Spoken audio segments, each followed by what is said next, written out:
Thank you, thank you, thank you. Welcome to another edition of Fight Back. Spic Span is battling a leading liquid cleanser to prove Spic Span so gentle that it won't scratch a pair of sunglasses while the other brand will. We'll see. We all know fire extinguishers are important items to own, but what type do you buy for your home or car? I'll have some answers.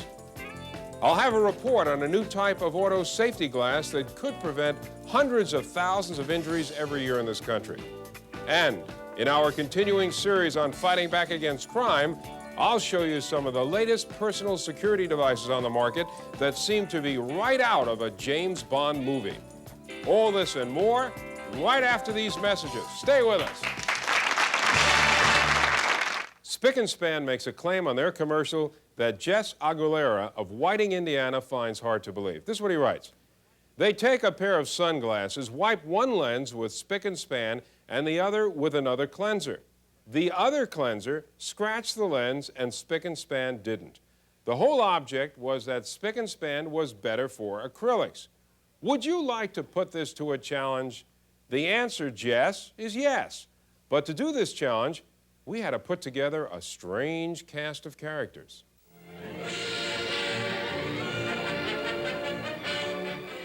They were standing at the studio entrance wearing their Hollywood sunglasses.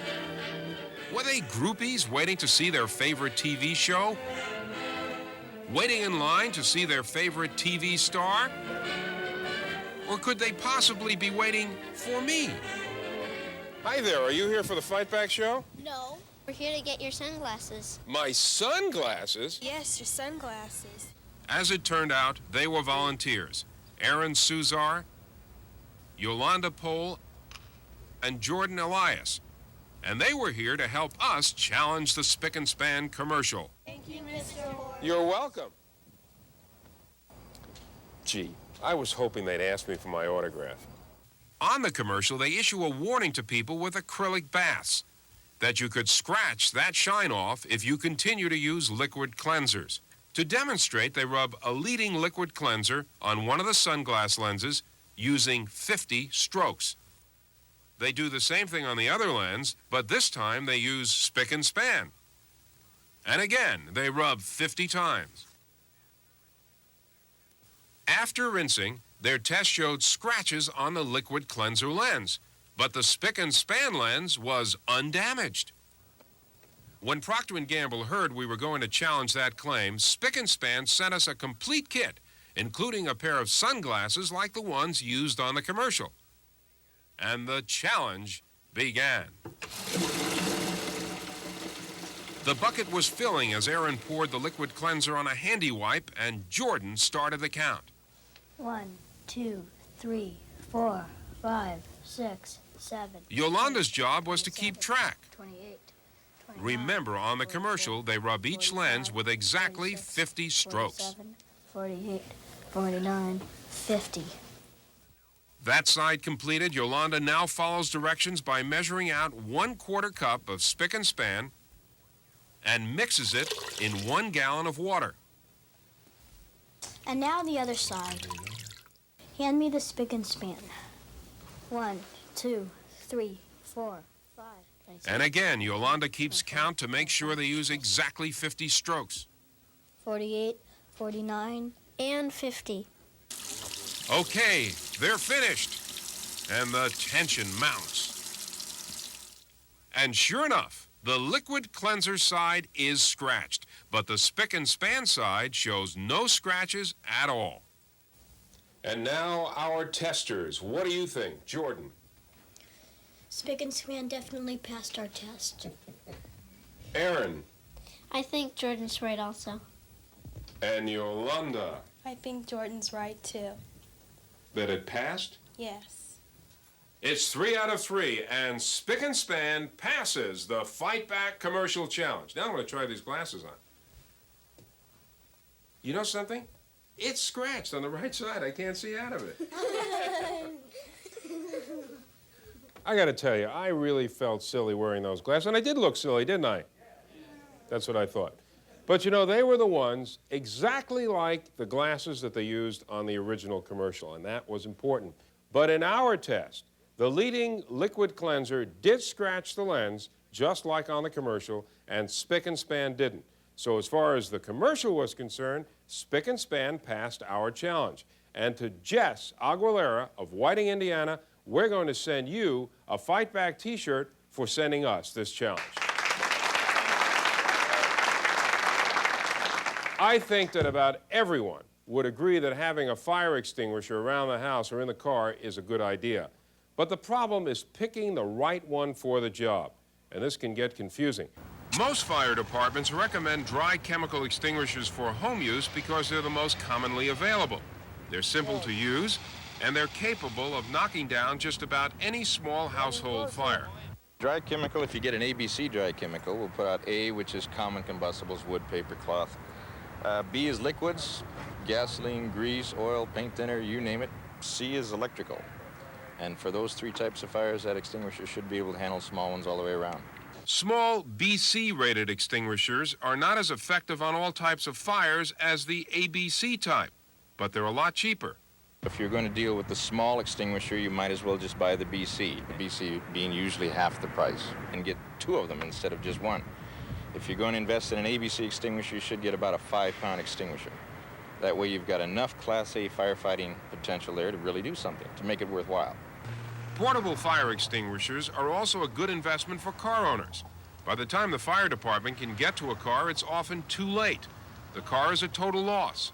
A small dry chemical extinguisher can knock down the flames before they spread out of control. That is, unless that extinguisher has been sitting in the car so long, the chemical inside is useless.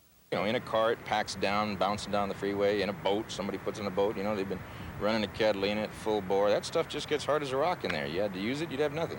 As just a common sense rule of thumb, if it's gone 2 or 3 years, you probably ought to either get it recharged or replace it.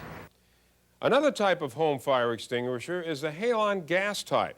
Now, up until recently, it was used primarily for commercial and industrial fire protection. But now it is being marketed in small canisters for home use, like the one you're looking at, as an all-purpose, space-age, household fire extinguisher. Halon has been used for years to protect electronic and computer systems from fire. Airlines are required by law to carry halon extinguishers. There's a halon system built into the space shuttle. Race cars also carry halon extinguishers. Halon gas snuffs out flames by interfering chemically with the burning process. It will knock down any kind of fire and leaves no corrosive residue, as dry chemical extinguishers do. But because of the way the law is written, halon home fire extinguishers are rated BC for liquid and electrical fires only. They are not rated or recommended for putting out Class A fires like wood, paper, or fabric. And therefore, fire departments cannot recommend them for all-purpose home fire protection. As far as the type of extinguisher you should have, my suggestion would be to keep a dry chemical extinguisher that is rated A, B, and C around the house. That way you have protection against all the common combustibles like wood, paper, grease, and oil, as well as electrical fires. Now, for your car or boat or around expensive electronic equipment, I would recommend having a halon-type extinguisher, and price should not be a consideration. What you pay for a fire extinguisher is certainly going to be far less than it would cost if a fire got out of control because you had no protection at all. And we'll be right back to Fight Back after this break. This will take your attacker down instantly by touching it to him.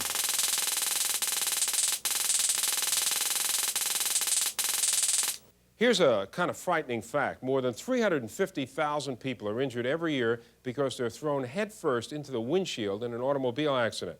Beside concussions, most victims also suffer severe head and facial cuts from the razor-like fragments of broken glass. This type of injury could practically be eliminated through the use of a relatively new laminated windshield glass. Though introduced in Europe about 10 years ago, it is just now becoming available on American cars. Regular windshields are made of 2 layers of glass with a layer of polyvinyl plastic laminated between them. That's to keep people from being thrown through the windshield and to keep the bits of shattered glass bonded to the plastic layer in the middle. But even though the bits of glass may not come loose, they're still very sharp.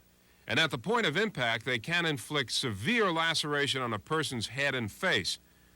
The new glass developed in France has an additional layer of plastic on the inside of the windshield, so that there are no sharp points or edges exposed when it breaks, just the smooth surface of the plastic. Crash tests have shown that while a person may still be injured by the force of the impact, at least the victim won't be all cut up by the broken glass. General Motors will introduce these windshields as standard equipment in their 1985 Cadillac Sevilles.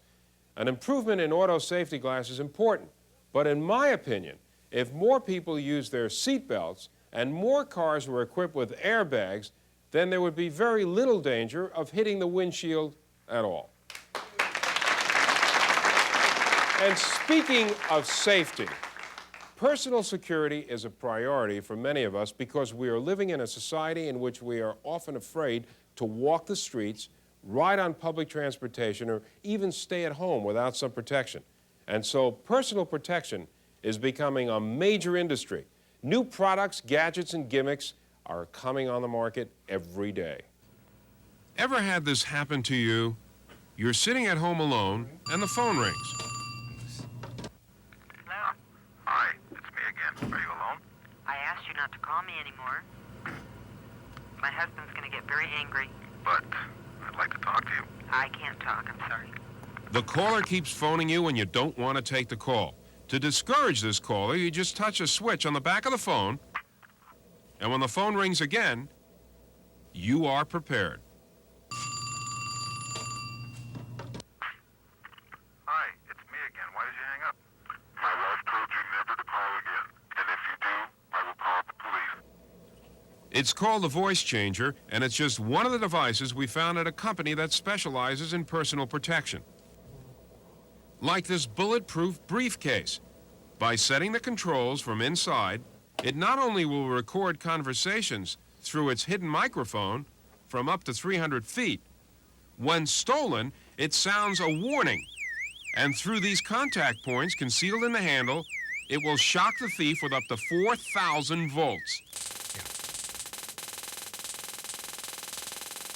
Here's another personal protection device that's on the market.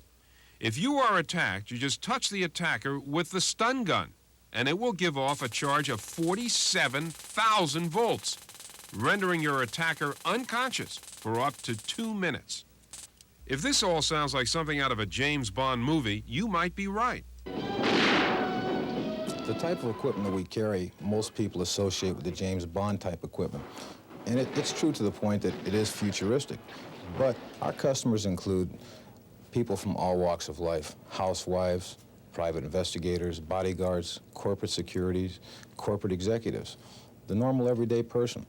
The situations that people encounter in their everyday life cause them to use different pieces of equipment that we might have. Here's a great little device for travel, for home use. It's a portable burglar alarm. Taking this device, putting it between the door and the jamb, this will protect your door from entry. By opening the door, the alarm will go off, and here's what you'll hear. Here's a little device that looks just like a normal doorbell, but in essence, it's a wide-angle camera lens with a two-way intercom and an electronic door lock.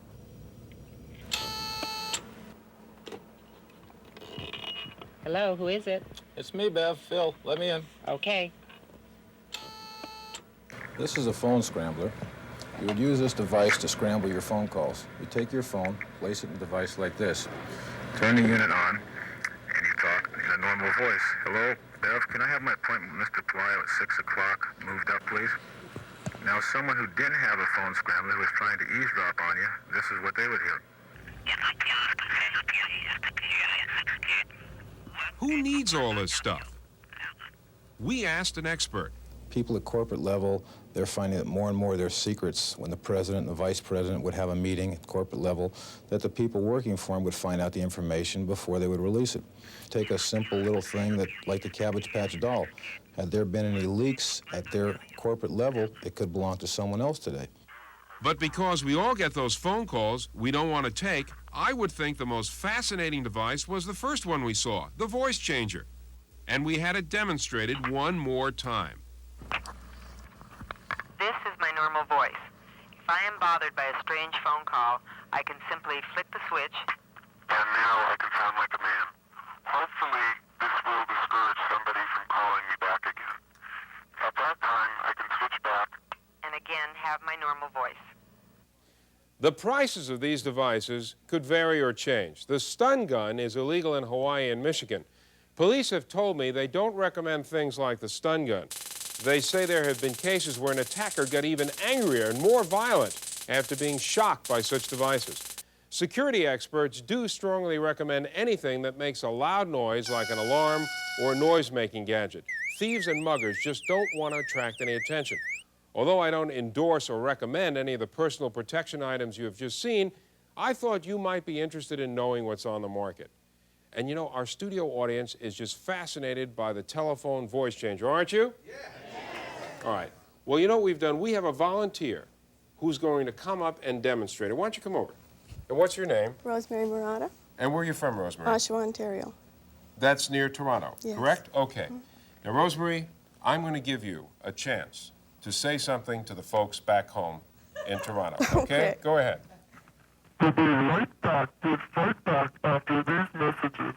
Very good. David, I have a question.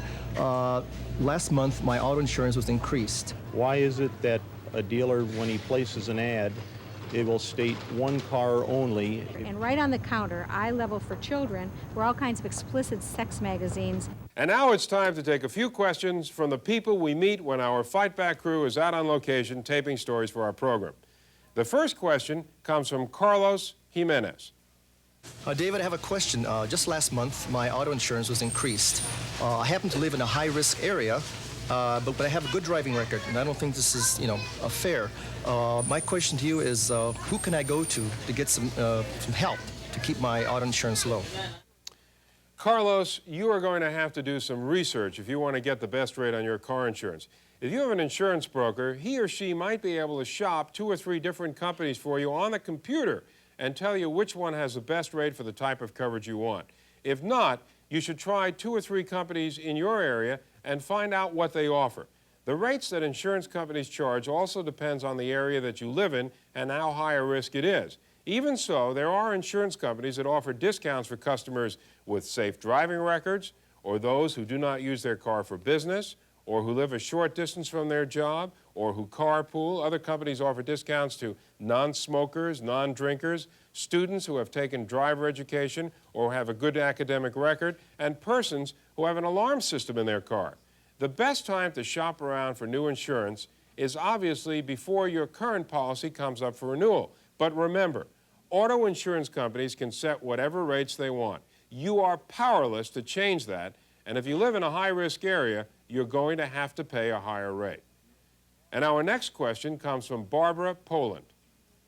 David, I have a question. The other day, I was in a store, not fast food, but, buy milk, buy orange juice, a quick store, with my daughter, and right on the counter, Eye Level for Children, were all kinds of explicit sex magazines.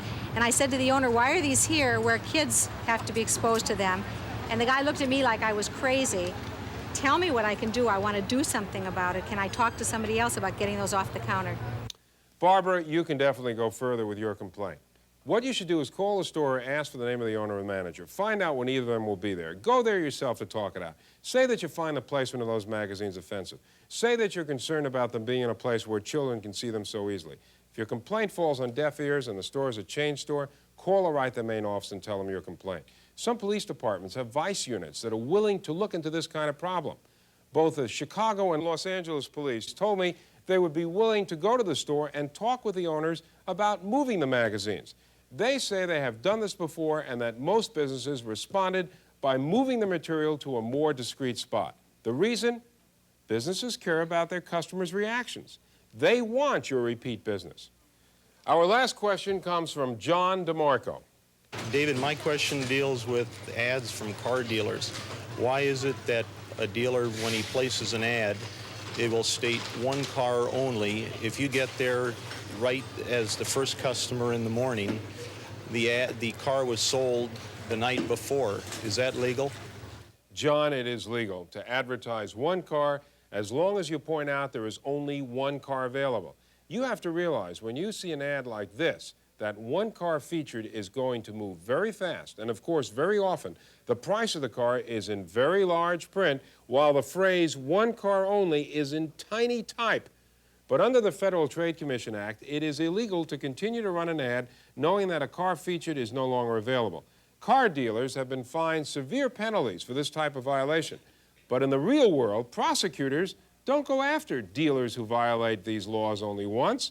They look for cases involving repeated and flagrant violations. If a car was sold late Wednesday night, say, after an ad had already been placed with a newspaper, it would be too late to change the ad before you got there the next morning. But the dealer would be expected to either pull the ad or place a sold banner over the car in the ad as soon as possible. And I hope that answers your questions. If you see our Fight Back crew out shooting a story in your area and you have a question you would like to have answered on the program, tell them about it and I'll try to answer it. And remember, stay aware and informed and fight back and don't let anyone rip you off. If you want to write to us, our address is Fight Back, Burbank, California, 91523.